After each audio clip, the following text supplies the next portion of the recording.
Here is my filler video for today. I call this series Bird Feeder Talk. Why? Because you're watching a bird feeder while I ramble about something that is on my mind. Of course, as I've always said, you should think for yourself since I could be very, very wrong about my assessments. Today it's about rejection. In my opinion, no matter who you are, rejection is very hard on the soul. Intellectually, most rejections are not personal. Usually, rejections are about something very specific. For example, I applied for a pre-approved loan to purchase a car made in this century. As you know, my car was made in the last century, and I was turned down flat within a couple of minutes. You're never told the real reason, but there are a million excuses that may be used anyway.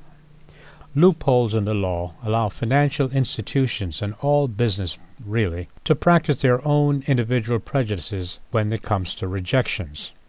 Ever wonder why such questions as age, sex, race, etc. are readily available to decision makers, especially since they're not germane to the application anyway? But I'm getting off the subject. Besides, if you've ever been the victim of any of these discrimination, you know the feeling. But back to rejection. It is very painful when internalized. True, in society and business, you are not really a person. You are a number. Tax people and politicians, for example, see that if you're a member of the middle class by the numbers, you pay the taxes to run the country. The poor people has no money to pay, and keeping them down and out is society's way to keep them controlled, if you know what I mean.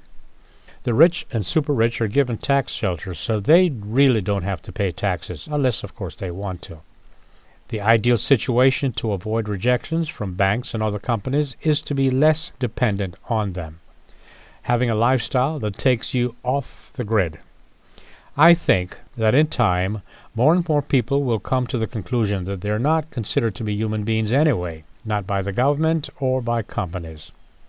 People have been reduced to numbers. The individual is dead. Long live the number that replaced the individual.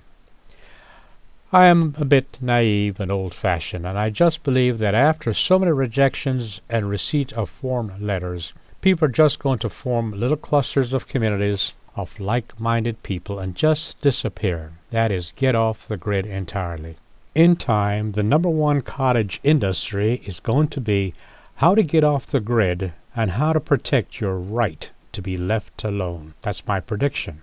I think that in time, babies will be born and not even bother to be registered. That way there is no number as a replacement for a human being. Schools will be set up in these communities to value the humanity of human being as opposed to being just another number.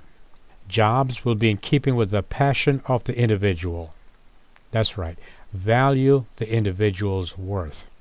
And above all, rejections will be held at a minimum. Long live the human factor. Human beings having value. Wow, what an alien idea. And now I'm going to sit right here and take a look at my friends the birds. Care to join me?